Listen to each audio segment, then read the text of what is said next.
د برېښنا انرژي ویش او پراختیا د افغانستان برېښنا شرکت په اساسي لومړیتوب کې ځای لري.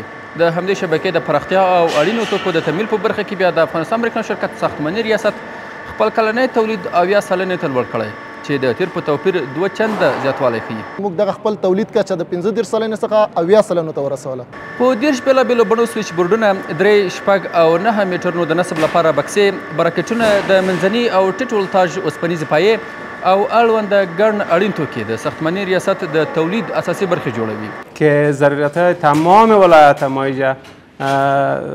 تولید میکنیم و به ما میسپاریم. ما قبلا روزانه 30 پایامتر بکس تولید میکردیم، فعلا ما روزانه 70 پایامتر بکس تولید میکنیم. دلته تولیدونکي توکي د کیفیت له پلوه د سیمې هیوادونو له معیارونو سره سمون لري او د برېښنا ملي شبکې پراختیا او اصلاح په برخه کې اساسي ونډه پوره کوي. هممهاله د شبکې اړین توکو سربیره بیا په بېلابېلو اندازو د کنکریټي پایو تولید د ساختماني ریاست د فعالیتونو لویه برخه جوړوي.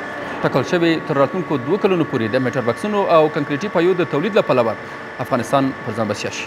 برېښنا شرکت رهبري تصمیم لري چې دغه کوم ماشینري چې دي دا د سټنډرډ مطابق برابري کړي او اپګریډینګ راولي او په آینده 2 کلونو کې تصمیم لري چې د هیواد ټول تجهیزات خصوصا د شبکې په برخه کې موږ دغه سلنه چې د 80 اوس فلحال په 80 برخه کې قرار لري دغه 100 سلنې ته ورسوو. د افغانستان برېښنا شرکت رهبري په دې لټه کې ده چې د برېښنا شبکې موزو او ترانسفرمرونو په برخه کې هم په کور دننه د تولید له پلوه پر ځان بسیا شي چې په دې برخه کې د سیمې هیوادونو له اړونده شرکتونو سره د همکاریو هڅې روانې دي.